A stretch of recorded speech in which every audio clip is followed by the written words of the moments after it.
नमस्ते विद्यार्थियों, मैं Ramswaroop Jakhar Shri Mahavir international school Kishangarh renewal की ऑनलाइन क्लासेज में आपका हार्दिक अभिनंदन है। तो देखिए विद्यार्थियों, आज के हमारे अध्ययन का जो विषय है वो है क्रिया।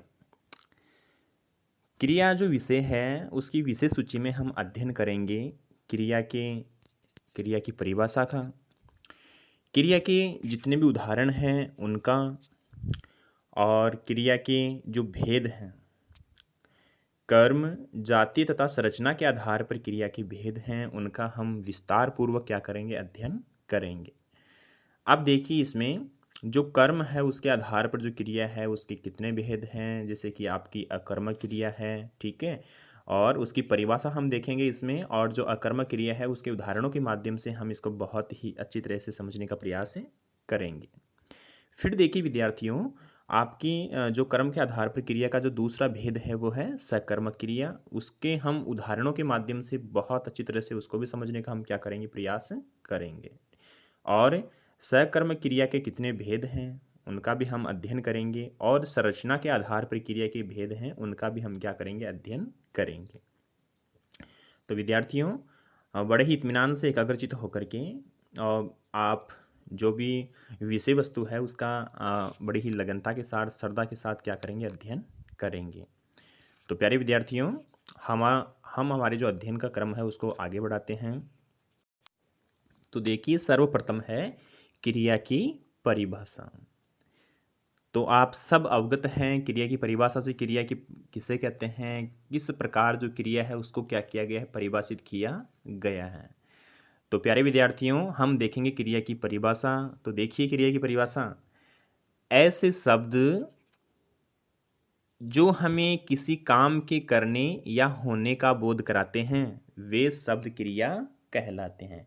यानी कि ऐसे शब्द जो हमें किसी काम के करने या होने का बोध कराते हैं वे शब्द क्या कहलाते हैं, क्रिया कहलाते हैं। तो आपके जो क्रिया की परिभाषा है वो समझ में आ गई होगी। यानी इस प्रकार के शब्द जिससे हमें किसी कार्य के होने का ज्ञान प्राप्त हो, जिससे हमें किसी कार्य के होने का ज्ञान प्राप्त हो, यानी बोध हो, उसे क्या कहते हैं, क्रिया कहते हैं। तो देखिए उदाहरण के माध्यम से हम समझते हैं क्रिया को, जैसे कि पढ़ना, लिखना, खाना, पीना, खेलना, सोना आदि, ये सारी की सारी क्या है, आपकी क्रियाएं हैं, अर्थात ये हैं क्रिया शब्द। तो बच्चों, आपने क्रिया की परिभाषा और उदाहरणों के माध्यम से जो क्रिया है उसकी परिभाषा को क्या किया है, अच्छी तरह से समझा है। आशा करता हूं कि सभी की जो परिभाषा है वो समझ में आई होगी। आगे देखते हैं विद्यार्थियों, हम जो क्रिया है उसके उदाहरण, क्रिया के उदाहरण। तो देखो विद्यार्थियों, क्रिया के उदाहरणों में राकेश गाना गाता है, राकेश गाना गाता है।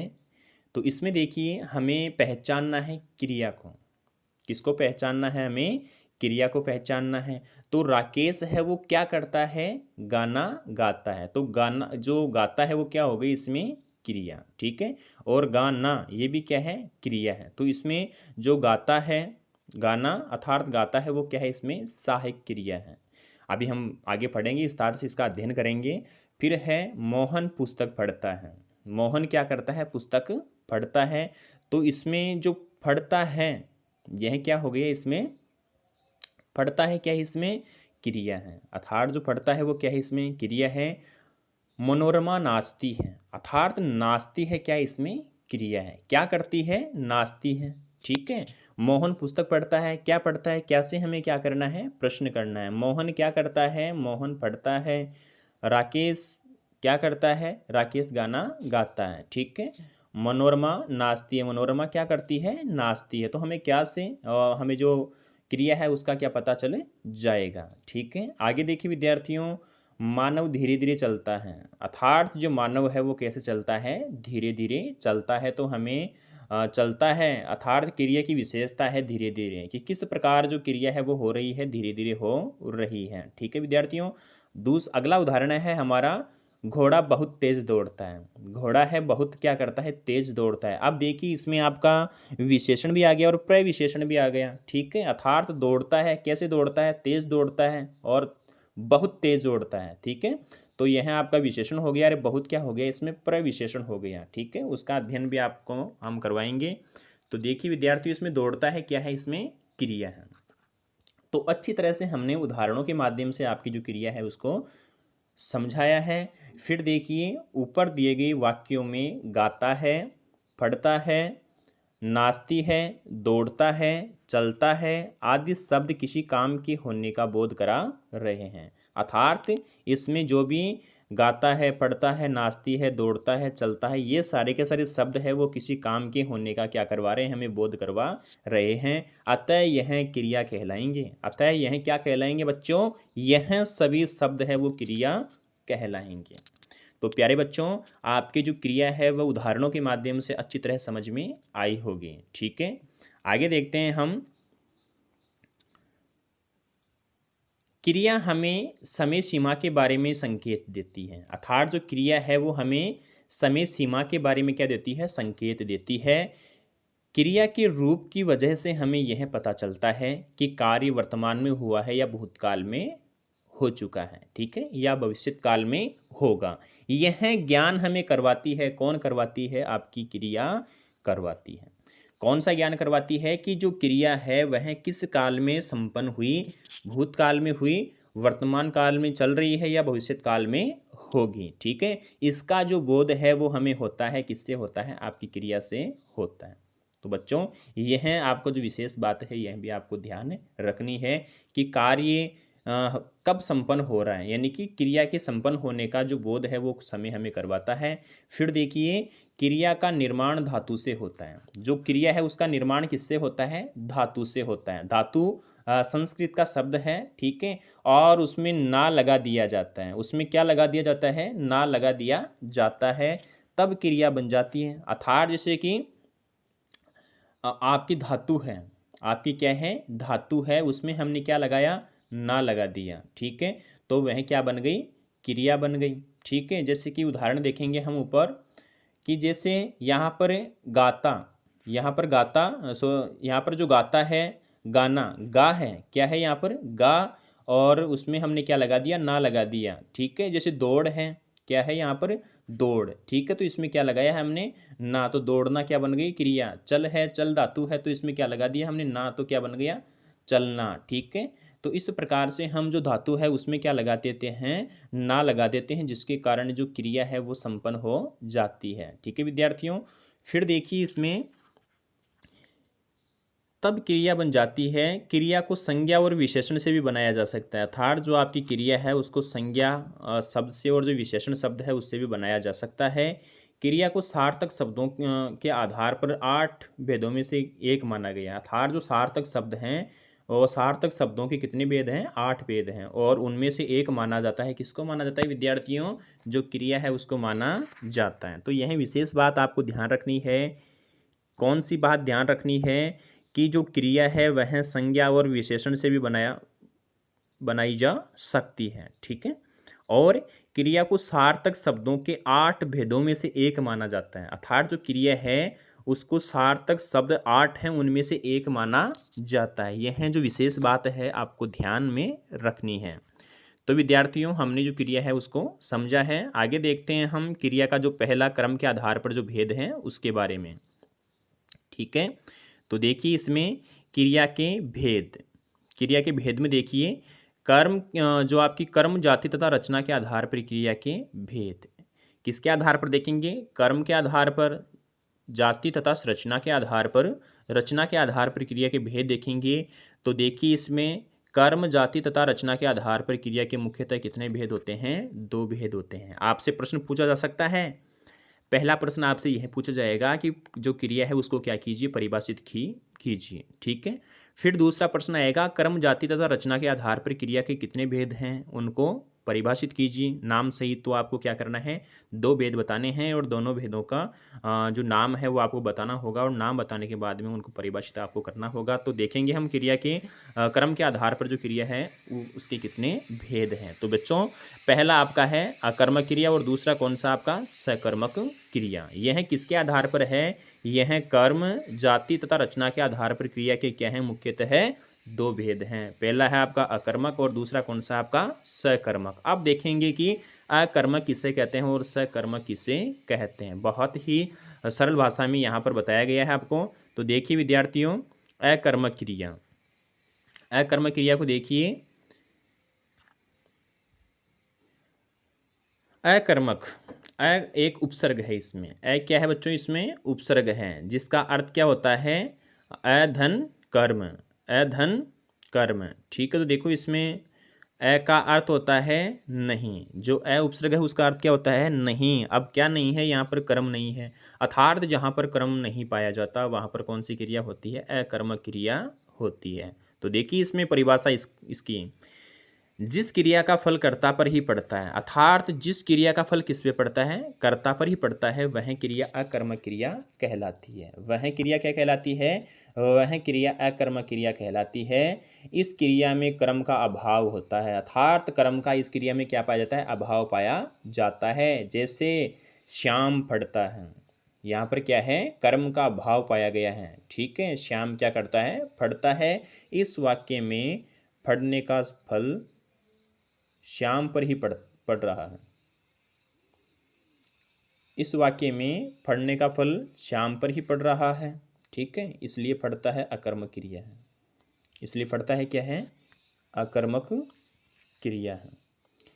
जिन क्रियाओं को कर्म की जरूरत नहीं पड़ती या जो क्रियाएं प्रश्न पूछने पर कोई उत्तर नहीं देती, उन्हें क्या कहते हैं, अकर्मक क्रिया कहते हैं। तो देखिए बच्चों, जानने का बहुत ही अच्छा सा यहाँ पर तरीका बताया गया है कि जिन क्रियाओं को कर्म की जरूरत नहीं पड़ती या जो क्रिया प्रश्न पूछने पर कोई उत्तर नहीं देती, उन्हें क्या कहते हैं, अकर्मक क्रिया कहते हैं। जैसे कि यहाँ पर हम देखेंगे, श्याम पढ़ता है, क्या पढ़ता है, तो हमें प्रश्न का उत्तर मिल रहा है क्या, बिल्कुल भी नहीं मिल रहा है। श्याम सोता है, क्या सोता है, श्याम हंसता है, क्या हंसता है, श्याम नाचता है, पता चल रहा है हमें, प्रश्न का बिल्कुल भी नहीं पता चल रहा था। जहाँ पर क्रम का अभाव पाया जाए और क्रिया का सीधा सीधा फल किस पे पड़े, प्रभाव आपके कर्ता पर ही पड़े, वहाँ पर कौन सी क्रिया होती है, आपकी अकर्मक क्रिया होती है।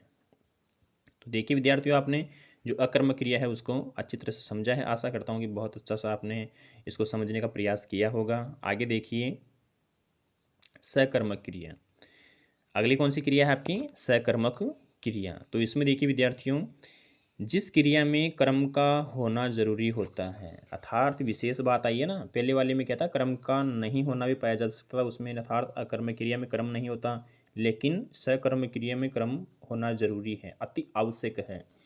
वह क्रिया कहलाती है, क्या कहलाती है, सकर्मक क्रिया कहलाती है। तो देखिए परिभाषा कितनी सरल भाषा में यहाँ पर आपके सामने दर्शाई गई है कि जिस क्रिया में कर्म होता है वह तो कौन सी है, आपकी सकर्मक, और जिस क्रिया में कर्म नहीं होता वह कौन सी है, आपकी अकर्मक क्रिया है। ठीक है, इन क्रियाओं का असर कर्ता पर न पड़कर कर्म पर पड़ता है, अर्थात जो सकर्म क्रिया के उदाहरण हैं उनमें जो क्रिया का प्रभाव किस पे पड़ता है, कर्ता पे न पड़ के कर्म पे पड़ता है, सकर्मक अर्थात कर्म के साथ। तो देखिए यहाँ पर स एक उपसर्ग है, स क्या है, यहाँ पर एक उपसर्ग है और स उपसर्ग का अर्थ होता है सहित या साथ में। ठीक है, तो किसके साथ में, अर्थात कर्म साथ में होगा, किसके होगा, क्रिया के साथ में क्या होगा, आपका कर्म होगा। ठीक है विद्यार्थियों, फिर देखते हैं हम आगे, जैसे उदाहरण के माध्यम से हर बात को आपके सामने बहुत अच्छी तरह से क्या की गई है, दर्शाई गई है।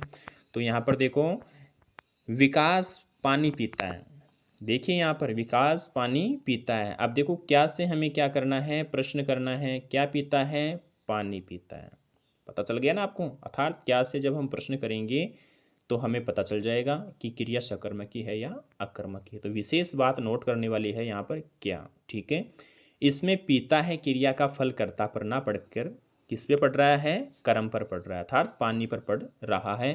अतः यहाँ पर कौन सी क्रिया होगी आपकी, यहाँ पर आपकी सकर्मक क्रिया होगी। तो दोनों के दोनों जो आपके मन में प्रश्न उठ रहे थे कि अकर्मक किसे कहते हैं, सकर्मक किसे कहते हैं, वह प्रश्न का जो समाधान है, उसका जो हल है वो आपको मिल गया है। तो विद्यार्थियों, सकर्मक का और अकर्मक का दोनों का जो अंतर है वह आपको अच्छी तरह से पता चल गया होगा। ठीक है, फिर देखते हैं हम सकर्मक क्रिया के उदाहरण, क्योंकि उदाहरणों के माध्यम से आप बेहतर तरीके से इसको समझोगे। तो देखिए, सकर्मक क्रिया के उदाहरण, रमेश फल खाता है। रमेश क्या खाता है? फल। तो देखिए, क्या से प्रश्न करेंगे तो तमाम जो आपके सामने उदाहरण हैं उनका हमें पता चल जाएगा। क्या खाता है? रमेश फल खाता है। सुदर्शन गाड़ी चलाता है। क्या चलाता है? गाड़ी चलाता है। मैं बाइक चलाता हूँ। क्या चलाता हूँ? मैं क्या चलाता हूँ? बाइक चलाता हूँ। ठीक है। रमा सब्जी बनाती है। रमा क्या बनाती है? सब्जी। सुरेश सामान लाता है। क्या लाता है? सामान। तो यहाँ पर देखिए, क्या से जब हमने प्रश्न किया तो हमें सारे के सारे प्रश्नों का क्या मिल गया? उत्तर मिल गया। ठीक है। लेकिन यहाँ पर देखिए, रमेश दौड़ता है। तो क्या दौड़ता है? पता चला क्या? बिल्कुल भी नहीं पता चला। क्यों नहीं पता चला? क्योंकि यहाँ पर कौन सी क्रिया हो रही है? यहाँ पर आपकी अकर्मक क्रिया हो रही है। तो प्यारे बच्चों, इसी प्रकार आपको अच्छी तरह से जो सकर्मक और जो अकर्मक क्रिया के बीच का अंतर है उसको क्या करना है? अच्छी तरह से समझने का प्रयास करना है। ठीक है। फिर देखिए, जैसा कि आप ऊपर दिए गए उदाहरणों में देख सकते हैं कि क्रिया का फल कर्ता पर ना पड़ के किस पे पड़ रहा है? कर्म पर पड़ रहा है। अतः यह उदाहरण किसका है? अकर्मक क्रिया के अंतर्गत आएंगे। किसके अंतर्गत आएंगे बच्चों? यह सारे के सारे जो उदाहरण है वह आपकी अकर्मक क्रिया के अंतर्गत आएंगे। तो इस प्रकार से जो क्रिया है वो आपकी कर्म रचना के आधार पर क्या होती है? संपन्न होती है। और देखिए, हम इसको विस्तार से इसका हम अध्ययन करेंगे। तो देखिए बच्चों, आगे सकर्म क्रिया के भेद बहुत ही महत्वपूर्ण है।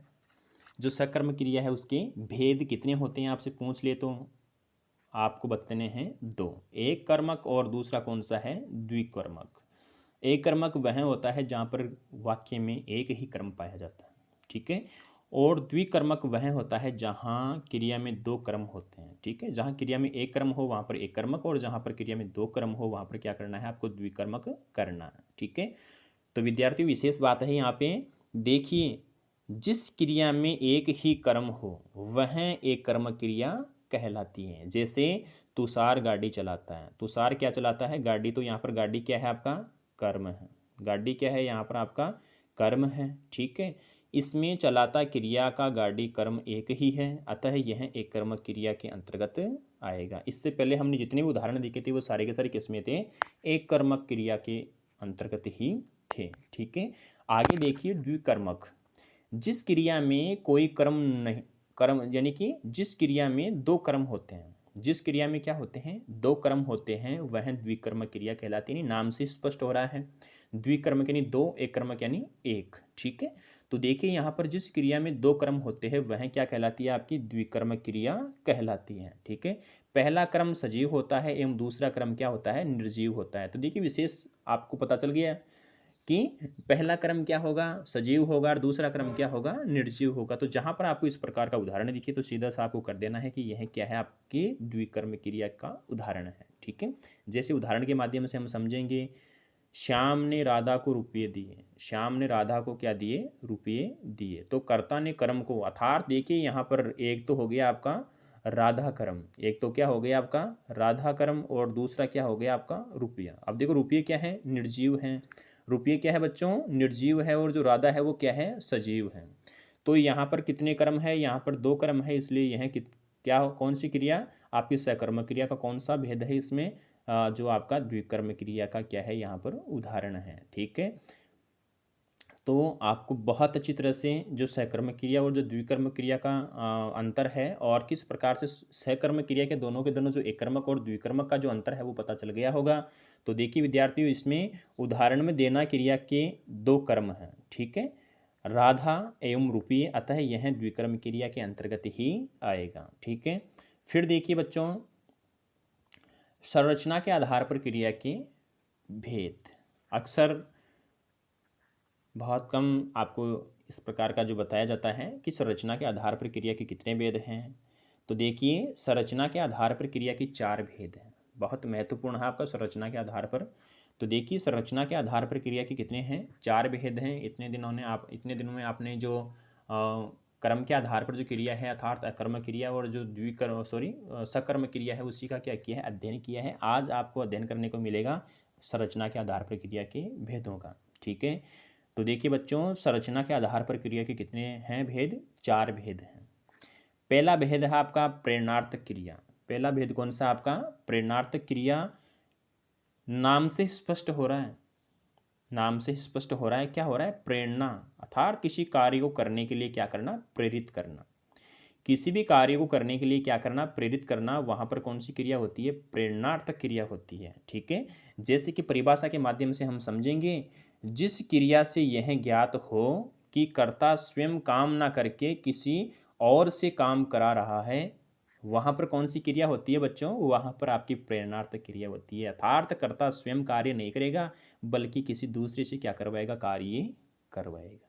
ठीक है, जैसे कि आपके माता पिता हैं, वह स्वयं कार्य न करके आपसे क्या करवाते हैं? कार्य करवाते हैं। तो वहाँ पर कौन सी क्रिया होती है? आपकी प्रेरणार्थक क्रिया होती है। ठीक है, आप उनके आदेश की अवहेलना नहीं कर सकते। ठीक है, जैसे बोलवाना, पढ़वाना, लिखवाना आदि। जैसे शिक्षक ने बच्चों से पुस्तक पढ़वाई।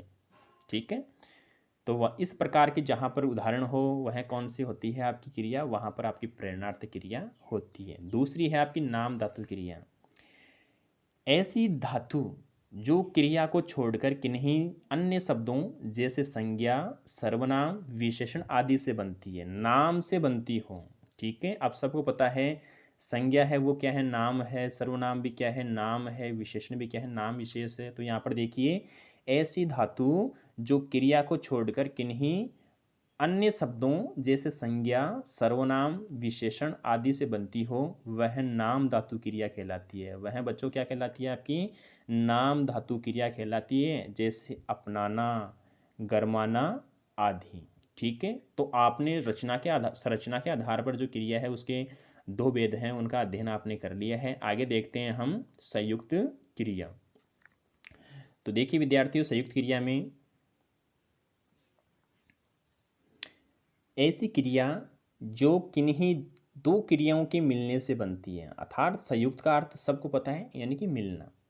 संयुक्त का अर्थ क्या होता है? मिलना, जहाँ पर जुड़ रहे हों। अब यहाँ पर क्या जुड़ेगी? 2 क्रियाएं। ठीक है, जहाँ पर 2 क्रियाएं आपस में जुड़ती है, योजक बनाती है, वहाँ पर संयुक्त क्रिया होती है। ठीक है, तो ऐसी क्रिया जो किन्हीं 2 क्रियाओं के मिलने से बनती है वह संयुक्त क्रिया कहलाती है। जैसे खा लिया। अब देखो, खा क्या है? खा क्या है? क्रिया है। और लिया क्या है? क्रिया है। अर्थात यहाँ पर क्या हो रहा है? 2 क्रियाओं का मिलन हो रहा है। यहाँ पर 2 क्रियाओं का मिलन हो रहा है। 2 क्रिया हैं वो आपस में जुड़ रही है। चल दिया। अब देखो चल, अब देखो यहाँ पर ना प्रत्यय जोड़ेंगे तो क्या हो गया? चलना। खा और ना जोड़ेंगे तो क्या हो गया? खाना। मैंने बताया था ना आपको, खा। ठीक है, और चल में ना जोड़ते क्या बन जाता है? वह क्रिया बन जाता है। और यहाँ पर दिया क्या है? यहाँ पर दिया है क्रिया। ठीक है, तो किस प्रकार से 2 क्रिया का यहाँ पर क्या हो रहा है? योग हो रहा है, संयोग हो रहा है। फिर देखिए पी लिया। अब पी और ना इसमें जोड़ते क्या बन गया? पीना। तो पीना क्या है? क्रिया है। और लिया, लिया भी क्या है? क्रिया है। अर्थात ऐसी क्रिया जो किन्हीं 2 क्रियाओं के मिलने से बनती है वह संयुक्त क्रिया कहलाती है। तो बच्चों, आपको बहुत अच्छी तरह से संयुक्त क्रिया है वो समझ में आ गई होगी। फिर देखिए कृदंत क्रिया।